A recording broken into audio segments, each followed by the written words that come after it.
வணக்கம் நண்பர்களே. முடிவில்லா பயணம். முன்னொரு காலத்தில் தென்பாண்டி நாட்டின் எல்லையோரம் அமைந்திருந்தது விக்கிரமசிங்கபுரம் எனும் எழில் கொஞ்சும் நாடு. அந்த நாட்டை மகேந்திரவர்மன் என்ற குறுநில மன்னன் ஆண்டு வந்தான். அவன் வில்வித்தையிலும் வாழ்வீச்சிலும் சிறந்தவன். தன் நாட்டு மக்களை கண்ணும் கருத்துமாக காப்பவன். அவனுடைய ஆட்சியில் பஞ்சம் இல்லை, பிணி இல்லை. ஆனால் இத்தனை சிறப்புகள் இருந்தும் மன்னன் மகேந்திரவர்மனின் முகத்தில் எப்போதும் ஒரு கவலை ரேகை படர்ந்தே இருந்தது. அரண்மனை அந்தப்புறத்து நிலாமுற்றத்தில் நள்ளிரவு நேரத்தில் வானத்து நட்சத்திரங்களை வேடிக்கை பார்ப்பது அவனது வழக்கம். அப்படி பார்க்கும்போதெல்லாம் அவனுக்குள் ஒரு பெரிய மனக்குறை குடைந்து கொண்டே இருக்கும். மனித வாழ்க்கை ஏன் இவ்வளவு குறுகியதாக இருக்கிறது? இன்னும் சில 30-40 ஆண்டுகளில் என் உடல் தளர்ந்துவிடும். பிறகு மரணம் என்னை அள்ளிக்கொண்டு போய்விடும். அதற்குள் இந்த பிரபஞ்சத்தின் இரகசியங்களை எல்லாம் என்னால் எப்படி அறிந்து கொள்ள முடியும்? இந்த பூமியின் எல்லைகளை எப்போது சுற்றி பார்ப்பது? எனக்கு மட்டும் சாகாவரமும் முடிவில்லாத பயணமும் சாத்தியமானால் எவ்வளவு நன்றாக இருக்கும் என்று தனக்குள்ளேயே பேராசையோடு புலம்பிக் கொள்வான். நாட்கள் நகர்ந்தன. ஒரு நாள் விக்கிரமசிங்கபுரத்து அரசவை கூடியிருந்தது. அப்போது அரண்மனை வாயில் காவலன் பதற்றத்துடன் ஓடி வந்து, மன்னா, நம் நாட்டு எல்லையிலிருந்து ஒரு விசித்திரமான சித்தர் வந்திருக்கிறார். அவர் உங்களை காண காத்து கொண்டிருக்கிறார் என்று அறிவித்தான். மன்னன் உடனே அவரை மரியாதையுடன் உள்ளே அழைத்து வர உத்தரவிட்டான். அரசவைக்குள் நுழைந்தார் அந்த சித்தர். நீண்ட தாடி, காவி உடை, கையில் ஒரு மரத்தாலான தண்டம். ஆனால் எல்லாவற்றையும் விட அவர் கண்களில் ஒரு விசித்திரமான ஒளி வீசியது. அவர் நடக்கும்போது காற்றில் ஒருவித மூலிகை நறுமணம் வீசியது. மன்னன் மகேந்திரவர்மன் தன் அரியணையை விட்டு இறங்கி வந்து சித்தரை வணங்கி, சுவாமி, தங்களின் வருகையால் என் அரண்மனை புண்ணியமடைந்தது. தங்களுக்கு நான் செய்ய வேண்டிய பணிவிடை என்ன என்று கேட்டான். சித்தர் தன் கலகலப்பான குரலில் சிரித்தார். மன்னா, நீ மக்களுக்கு நல்லாட்சி செய்கிறாய். ஆனால் உன் மனதுக்குள் இருக்கும் பேராசை தீ உன்னை நிம்மதியாக வாழ விடுவதில்லை. அது என்னவென்று சொல். என் ஞானக்கண்ணால் அதை நான் உணர்ந்தாலும் உன் வாயாலேயே கேட்க விரும்புகிறேன் என்றார். மன்னன் சற்று தயங்கி பின் தன் மனதில் நீண்ட நாட்களாக இருந்த ஆசையை கொட்டினான். சுவாமி, எனக்கு இந்த குறுகிய வாழ்க்கை வேண்டாம். சாகாவரமும் இந்த உலகத்தை முடிவில்லாமல் சுற்றி பார்க்கும் பாக்கியமும் வேண்டும். காலம் கடந்தும் என் பயணம் தொடர வேண்டும். இதற்கு ஏதேனும் வழி உண்டா என்று ஆவலோடு கேட்டான். அரசவையில் இருந்த மந்திரிகள் அதிர்ந்தனர். சித்தர் புன்னகை மாறாமல், மன்னா, இயற்கை விதிகளை மீற துடிப்பது பெரும் ஆபத்து. பிறப்பும் இறப்பும் ஒரு நாணயத்தின் இரு பக்கங்கள். மரணம் என்ற ஒன்று இருப்பதால்தான் மனிதன் வாழும் ஒவ்வொரு நொடியும் சுவையானதாகவும் அர்த்தமுள்ளதாகவும் இருக்கிறது. உன் பிடிவாதத்தை கைவிடு என்று கனிவோடு அறிவுறுத்தினார். ஆனால் மகேந்திரவர்மன் தன் முடிவில் உறுதுணையாக இருந்தார். இல்லை சுவாமி, எனக்கு அந்த வாழ்க்கைத்தான் வேண்டும். நீங்கள் நினைத்தால் அதை எனக்கு தர முடியும் என்று பிடிவாதமாக கூறினான். மன்னனின் பேராசையும் விதியின் விளையாட்டும் அங்கே ஒன்று சேர்ந்தன. சித்தர் பெருமூச்சு விட்டார். தன் மடியிலிருந்து ஒரு பளபளப்பான பச்சை நிற கல்லை எடுத்தார். அது சாதாரண கல் அல்ல. அதன் உள்ளே ஒரு பச்சை நிற ஒளி குழம்பு சுழல்வது போல தெரிந்தது. மன்னா, இது காலக்கற்கள் எனப்படும் அபூர்வமான கல். இதை உன் கையில் பிடித்துக்கொண்டு நீ எங்கு செல்ல வேண்டும், எந்த காலத்திற்கு செல்ல வேண்டும் என்று நினைத்தாலும் உன் பயணம் உடனே தொடங்கும். உனக்கு வயதும் ஆகாது, நோயும் வராது, மரணமும் உன்னை நெருங்காது. உன் பயணம் முடிவில்லாமல் நீண்டு கொண்டே இருக்கும். ஆனால் ஒரு எச்சரிக்கை. இந்த பயணத்தை நீயாக நினைத்த மாத்திரத்தில் நிறுத்த முடியாது. எப்போது உன் பேராசை முழுமையாக அடங்கி போதும் இந்த வாழ்க்கை என்று நீ மனப்பூர்வமாக நினைக்கிறாயோ அப்போதுதான் இந்த பயணம் முடியும். யோசித்துக்கொள் என்றார் சித்தர். மன்னன் மகேந்திரவர்மன் எதையும் யோசிக்கும் நிலையில் இல்லை. பேராசை அவனது கண்ணை மறைத்திருந்தது. எனக்கு சம்மதம் சுவாமி என்று கூறி சித்தரின் கையில் இருந்த பச்சை நிற கல்லை ஆவலோடு வாங்கி கொண்டான். அடுத்த கணமே ஒரு பலத்த காற்று அரண்மனைக்குள் வீசியது. எல்லோரும் கண்களையும் மூடி திறப்பதற்குள் அந்த விசித்திர சித்தர் அங்கே இருந்து மாயமாக மறைந்திருந்தார். மன்னன் தன் கையில் இருந்த கல்லை இறுக்கமாக பற்றி கொண்டான். தன் மந்திரி பிரதானிகளை அழைத்து, இனி இந்த நாட்டை நீங்களே கவனித்துக் கொள்ளுங்கள், நான் என் முடிவில்லா பயணத்தை தொடங்குகிறேன் என்று கம்பீரமாக கூறினான். தன் கண்களை மூடி முதலாக தான் செல்ல வேண்டிய ஒரு விசித்திரமான இடத்தை மனக்கண்ணில் நினைத்தான். அடுத்த நொடி விக்ரமசிங்கபுரத்து அரசவை அவனுக்கு பின்னால் மறைந்தது. அவன் உடல் காற்றில் மிதப்பது போல் உணர்ந்தான். அவனது முடிவில்லா பெரும் பயணம் அங்கே தொடங்கியது. மன்னன் மகேந்திரவர்மன் தன் கண்களை திறந்து பார்த்தபோது அவனால் தன் கண்களையே நம்ப முடியவில்லை. அவன் விக்ரமசிங்கபுரத்து அரசவையில் இல்லை, ஒரு பிரம்மாண்டமான பனிமலையின் உச்சியில் நின்று கொண்டிருந்தான். சுற்றிலும் மேகங்கள் அவனுடைய காலடியில் மிதந்து கொண்டிருந்தன. அவன் தன் கையை பார்த்தான். அவனுடைய கைகளில் சுருக்கங்கள் இல்லை, நரம்புகள் புடைக்கவில்லை. அவனுக்குள் ஒரு புதிய வீரியமும் எல்லையற்ற ஆற்றலும் நிறைந்திருப்பதை உணர்ந்தான். கையிலிருந்த அந்த பச்சை நிறக்கல் அவனுடைய இதய துடிப்புக்கு ஏற்ப மென்மையாக ஒளிரத் தொடங்கியது. ஆஹா, சித்தரின் வார்த்தை பலித்துவிட்டது. இனி இந்த பிரபஞ்சமே என் விளையாட்டு மைதானம் என்று மார்த்தட்டி பெருமிதம் கொண்டான் மன்னன். மகேந்திரவர்மன் தன் காலக்கல்லை பயன்படுத்தி முதலில் காலத்தின் பின்னோக்கி பயணிக்கத் தொடங்கினான். பல லட்சம் ஆண்டுகளுக்கு பின்னோக்கி சென்றான். மனிதர்களே இல்லாத ஒரு விசித்திரமான பூமியை கண்டான். அங்கே மலை அளவு உயரமுள்ள விசித்திரமான உடலமைப்பை கொண்ட டைனோசர்கள் கூட்டமாக உலா வருவதையும், வானத்தில் பிரம்மாண்டமான பறவைகள் பறப்பதையும் ஒரு மரத்தின் உச்சியில் அமர்ந்து வியப்புடன் வேடிக்கை பார்த்தான். சில 100 ஆண்டுகள் அங்கேயே கழிந்தன. மிருகங்களின் வாழ்க்கை அவனுக்கு சலிப்பை தரவே இந்த முறை காலத்தின் முன்னோக்கி, அதாவது எதிர்காலத்தை நோக்கி பயணித்தான். அவன் கண்ட எதிர்காலம் முற்றிலும் வேறாக இருந்தது. மனிதர்கள் தரையில் நடப்பதை விட்டுவிட்டு காற்றில் பறக்கும் சிறிய ரகங்களில் பயணம் செய்து கொண்டிருந்தனர். வானத்தை தொடும் அளவுக்கு படிக்கற்களாலான பிரம்மாண்டமான மாளிகைகள் காற்றில் மிதந்தன. மனிதர்களுக்கு பணிவிடை செய்ய உலோகத்தாலான விசித்திரமான மனித வடிவ இயந்திரங்கள் உலாவின.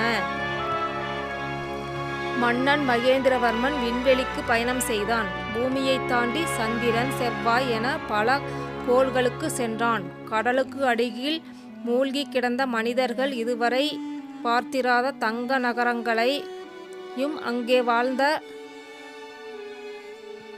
விசித்திரமான கடல் மனிதர்களையும் கண்டு வியந்தான். அவனுக்கு பசி இல்லை, தாகம் இல்லை, தூக்கமும் தேவைப்படவில்லை. எங்கு செல்ல வேண்டும் என்று நினைத்தாலும் கையில் இருந்த கல் அவனை அடுத்த நொடியே அங்கு கொண்டு சேர்த்தது. ஆரம்பத்தில் இந்த வாழ்க்கை அவனுக்கு ஒரு பெரும் கொண்டாட்டமாக இருந்தது. ஆனால் ஆண்டுகள் பல நூறாக ஆயிரமாக உருண்டோடிய போது மெல்ல மெல்ல அவனுடைய மனதிற்குள் ஒரு விசித்திரமான அமைதியின்மை, சலிப்பும் குடியேறின. ஒரு முறை அவன் தனக்கு பிடித்தமான ஒரு அழகான தீவில் சில ஆண்டுகள் தங்கினான். அங்கே இருந்த சில மனிதர்களுடன் நட்பு கொண்டு அவர்களிடம் அன்பாக பழகினான். ஆனால் 30-40 ஆண்டுகளில் அந்த மனிதர்கள் வயதாகி நோய்வாய்ப்பட்டு அவன் கண்முன்னாலேயே இறந்து போயினர். ஆனால் மகேந்திரவர்மனோ அதே இளமையோடு அதே உடலோடு அப்படியே இருந்தான். மன்னன் தன் நெஞ்சில் கை வைத்து தனக்குள்ளேயே பேசிக்கொண்டான். நான் யாரை நேசித்தாலும் அவர்கள் என்னை விட்டு பிரிந்து விடுகிறார்கள். எனக்கோ வயதும் ஆவதில்லை, மரணமும் வருவதில்லை. இந்த பூமியில் எல்லாவற்றையும் நான் பார்த்து விட்டேன். பார்த்த இடங்களையே மீண்டும் பார்ப்பதில் என்ன சுவை இருக்கிறது? இந்த புதிய மனிதரை சந்தித்தாலும் சில ஆண்டுகளிலேயே அவர்கள் மறைந்து விடுகிறார்கள். யாருடனும் என்னால் நிலையான அன்பை பகிர்ந்து கொள்ள முடியவில்லையே. அவனுக்கு பசியோ தாகமோ இல்லாததால் உணவின் சுவை அவனுக்கு மறந்து போனது. தூக்கம் இல்லாததால் கனவுகளின் சுகம் அவனுக்கு கிடைக்காமல் போனது. எப்போது பார்த்தாலும் விழித்து கொண்டே இருக்கும் அந்த வாழ்க்கை மெல்ல மெல்ல அவனுக்கு ஒரு நரகமாக மாறத் தொடங்கியது. 1000 ஆண்டுகள் கடந்த நிலையில் மன்னன் மகேந்திரவர்மன் முற்றிலும் களைப்படைந்து போனான். அவனுடைய உடல் சோர்வடையவில்லை, ஆனால் அவனுடைய ஆன்மா மரத்து போய்விட்டது. இனி இந்த பிரபஞ்சத்தில் அவன் பார்ப்பதற்கு புதிதாக எதுவுமே இல்லை என்ற நிலை வந்தது. அவன் தன் கையில் இருந்த காலக்கல்லை பார்த்தான். போதும் இந்த பயணம், எனக்கு போதும். நான் என் விக்கிரமசிங்கபுரத்திற்கே திரும்ப போகிறேன். என் அரண்மனை, என் மக்கள், என் மந்திரி பிரதானிகளை பார்க்க வேண்டும் என்று ஆவலோடு நினைத்தான். அடுத்த நொடி கல் அவனை விக்கிரமசிங்கபுரம் இருந்த இடத்திற்கு கொண்டு சேர்த்தது. ஆனால் அங்கே அவனுடைய அரண்மனை இல்லை, அவனுடைய மக்கள் இல்லை. அவன் ஆண்டு மறைந்து 1000 ஆண்டுகள் ஆகிவிட்டதால் அந்த இடமே முற்றிலும் மாறிப்போயிருந்தது. காடாக இருந்த இடம் நகரமாகவும், நகரமாக இருந்த இடம் பாலைவனமாகவும் மாறியிருந்தது. அவன் காலத்து மனிதர்களின் வம்சாவளியினரை கூட அவனால் அடையாளம் காண முடியவில்லை. மன்னன் மகேந்திரவர்மன் ஒரு பாழடைந்த மண்டபத்தின் திண்ணையில் அமர்ந்து தலை கவிழ்ந்து அழுதான். அந்த சித்தர் சொன்னது எவ்வளவு பெரிய உண்மை! மரணம் இருப்பதால் தான் வாழ்க்கை அழகாக இருக்கிறது. எல்லையில்லாத இந்த பயணம் ஒரு கூண்டுக்குள் அடைக்கப்பட்ட பறவையின் வாழ்க்கையை விட கொடூரமானது. என்னை இந்த சாபத்தில் இருந்து யார் காப்பாற்றுவார் என்று அவன் மனம் கதறியது. ஆனால் சித்தரின் நிபந்தனை அவனுக்கு நினைவுக்கு வந்தது. எப்போது உன் பேராசை முழுமையாக அடங்கி போதும் இந்த வாழ்க்கை என்று நீ மனப்பூர்வமாக நினைக்கிறாயோ, அப்போதுதான் இந்த பயணம் முடியும். மன்னன் பேராசை அழிந்து போதும் இந்த முடிவில்லா பயணம் எனக்கு வேண்டாம் என்று முழு மனதோடு கதறினான். அப்போது அவனுக்கு முன்னால் ஒரு விசித்திரமான ஒளி தோன்றியது. பாழடைந்த அந்த மண்டபத்தின் திண்ணையில் அமர்ந்து மன்னன் மகேந்திரவர்மன் கண்ணீர் வடித்து கொண்டிருந்தான். அவனது அழுகுரல் அந்த பகுதி முழுவதையும் நிரப்பியது. கைகளில் இருந்த பளபளக்கும் பச்சை நிறக்கல் அவனது மன போராட்டத்தை பிரதிபலித்தது போல வேகமாக மின்னிக்கொண்டே இருந்தது. சுவாமி, என் அறியாமையை மன்னித்து விடுங்கள். எல்லையில்லா இந்த வாழ்வும் திசை தெரியாத இந்த பயணமும் என்னை முற்றிலும் நிலைகுலைய செய்துவிட்டன. எனக்கு இந்த சாகாவரம் வேண்டாம் என்று அவன் கதறிய அந்த நொடி அவனுடைய கண்ணீர் துளி ஒன்று கையில் இருந்த காலக்கல்லின் மீது விழுந்தது. அடுத்த கணமே காற்றில் ஒரு தெய்வீக நறுமணம் வீசியது. பாழடைந்த அந்த மண்டபத்தின் இருளை கிழித்து கொண்டு ஒரு பிரகாசமான ஒளி தோன்றியது. அந்த ஒளிவட்டத்தின் நடுவிலிருந்து அதே கலகலப்பான சிரிப்புடன் அந்த விசித்திர சித்தர் வெளிப்பட்டார். மன்னன் மகேந்திரவர்மன் சற்றென்று நிமிர்ந்து பார்த்தான். தன் முன்னால் நிற்கும் சித்தரை பார்த்ததும் அவனுக்கு போர்க்களத்தில் சஞ்சீவினி மூலிகை கிடைத்தது போன்ற உணர்வு ஏற்பட்டது. உடனே ஓடி சென்று சித்தரின் பாதங்களை இறுக பற்றி கொண்டு விம்மி அழுதான். சுவாமி, என்னை இந்த நரகத்திலிருந்து காப்பாற்றுங்கள். நீங்கள் அன்று சொன்ன ஒரு வார்த்தையை கூட நான் மதிக்காமல் போனதன் விளைவை இன்று அனுபவிக்கிறேன். நான் பார்த்த உலகங்கள், கடந்த காலங்கள், கண்ட எதிர்காலங்கள் எதிலேயுமே எனக்கு நிம்மதி கிடைக்கவில்லை. மாற்றம் இல்லாத இந்த இளமையும் அழிவில்லாத இந்த உடலும் எனக்கு ஒரு பெரும் சாபமாக மாறிவிட்டன. தயவு செய்து இந்த கல்லை திரும்ப பெற்றுக்கொள்ளுங்கள் என்று கெஞ்சினான். சித்தர் கனிவோடு மன்னனை தூக்கிவிட்டார். அவனது தலையில் கையை வைத்து, மன்னா, வருந்தாதே. நீ கேட்ட சாகாவரம் உனக்கு தண்டனை தருவதற்காக அல்ல, நீயே உண்மையை உணர்வதற்காகத்தான் கொடுக்கப்பட்டது. இப்போது சொல், உனக்கு இந்த முடிவில்லா பயணம் ஏன் சலிப்பை தந்தது என்று கேட்டார். மன்னன் தன் கண்களை துடைத்து கொண்டு, சுவாமி, ஒரு நதியில் நீர் ஓடிக்கொண்டே இருக்க வேண்டும். அது ஒரு இடத்தில் தேங்கினால் பாசியும் துர்நாற்றமும் தான் மிஞ்சும். அதுபோலத்தான் என் வாழ்க்கையும் ஆகிவிட்டது. பசி இல்லாத உணவின் ருசி இல்லை, தூக்கமில்லாத ஓய்வும் சுகமில்லை. எல்லாவற்றிற்கும் மேலாக நான் நேசிக்கும் மனிதர்களை அனைவரும் என் கண் முன்னாலேயே இறந்து போகிறார்கள். நான் மட்டும் எதற்கும் உதவாமல் அப்படியே இருக்கிறேன். மரணமில்லாத வாழ்க்கை அர்த்தமில்லாத ஒரு வெற்று புத்தகம் என்பதை என் அனுபவத்தின் மூலம் உணர்ந்து கொண்டேன் என்றார். சித்தர் மென்மையாக புன்னகைத்தார். மிக சரியாக சொன்னாய் மன்னா. ஒரு நதி எவ்வளவு தூரம் பாய்ந்தாலும் அது கடலில் கலக்கும் போதுதான் அதற்கு பேரமைதியும் முழுமையும் கிடைக்கிறது. அதுபோல மனித வாழ்க்கையும் ஒரு எல்லையை, அதாவது மரணத்தை நோக்கி பயணிக்கும் போதுதான் நாம் வாழும் ஒவ்வொரு நொடியும் அழகாக மாறும். நாளை நாம் இருக்க மாட்டோம் என்று தெரிந்து தெரியும் போதுதான் இன்று நம்மிடம் இருக்கும் மனிதர்களிடம் நம்மால் உண்மையான அன்பை செலுத்த முடியும். பேராசை உனக்கு கொடுத்த மாயை இப்போது விலகிவிட்டது என்றார் சித்தர். சுவாமி, இப்போது என் பேராசை முழுமையாக அழிந்துவிட்டது. எனக்கு சாகாமரமும் வேண்டாம், இந்த முடிவில்லா பயணமும் வேண்டாம். ஒரு சாதாரண மனிதனாக இயற்கையின் விதிப்படி வாழவும் மடியவும் விரும்புகிறேன் என்று மகேந்திரவர்மன் முழு மனதோடு கூறினான். அப்படியே ஆகட்டும் மன்னா, உனக்குள் போதும் என்ற மனப்பக்குவம் வந்துவிட்டதால் இந்த கல்லின் சக்தியும் முடிவுக்கு வருகிறது என்றார் சித்தர். அவன் சொல்லி முடித்ததும் மன்னனின் கையில் இருந்த பச்சை நிறக்கல் மெல்ல மெல்ல தன் ஒளியை இழந்தது. பின்னர் அது சாம்பலாக மாறி காற்றில் பறந்து மறைந்தது. அடுத்த கணமே ஒரு விசித்திரமான மாற்றம் நிகழ்ந்தது. கடந்த 1000 ஆண்டுகளாக மாறாமல் இருந்த மன்னனின் உடலில் காலத்தின் சுவடுகள் பதியத் தொடங்கின.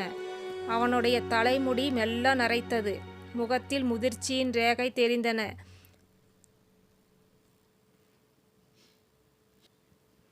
அவனுடைய ஆன்மாவிற்குள் இத்தனை காலமாய் இல்லாத ஒரு பேரமைதியும் நிம்மதியும் குடியேறியது. அவனுக்கு லேசாக பசி எடுப்பதையும் கண்கள் சொக்குவதையும் அவன் உணர்ந்தான். அவன் சித்தரை நோக்கி நன்றியுடன் கைகூப்பிய போது சித்தர் புன்னகையுடன் காற்றில் மறைந்தார். மன்னன் மகேந்திரவர்மன் தன் பேராசையை துறந்து ஒரு சாதாரண முனிவரைப் போல அந்த பகுதியிலிருந்து ஒரு சிறிய கிராமத்திற்கு சென்றார். அங்கே இருந்த மக்களுக்கு தன்னிடம் இருந்த ஞானத்தை கொண்டு நன்மைகளை செய்தான்.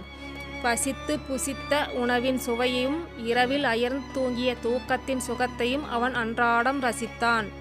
சில ஆண்டுகள் அங்கேயே அமைதியாக வாழ்ந்த மகேந்திரவர்மன் ஒரு நாள் மாலை பொழுதில் இயற்கையை விதிப்படி நிம்மதியாக கண்மூடி மண்ணோடு மண்ணாக கலந்தான். அவனது முடிவில்லா பெரும் பயணம் ஒரு வழியாக பேரமைதியில் முடிவடைந்தது. கதையின் நீதி: இயற்கையின் விதிகளை மீறிய பேராசை எப்போதும் துன்பத்தையே தரும். வாழ்க்கையின் உண்மையான அழகும் சுவையும் அதன் எல்லையிலும் நாம் வாழும் ஒவ்வொரு நொடியை அர்த்தமுள்ளதாக மாற்றுவதிலும் தான் இருக்கிறது. போதும் என்ற மனமே பொன் செய்யும் மருந்து. மேலும் இது போன்ற கதைகளுக்கு நம் சேனலை சப்ஸ்கிரைப் பண்ணுங்க, லைக் பண்ணுங்க, ஷேர் பண்ணுங்க, கமெண்ட் பண்ணுங்க. நன்றி, வணக்கம்.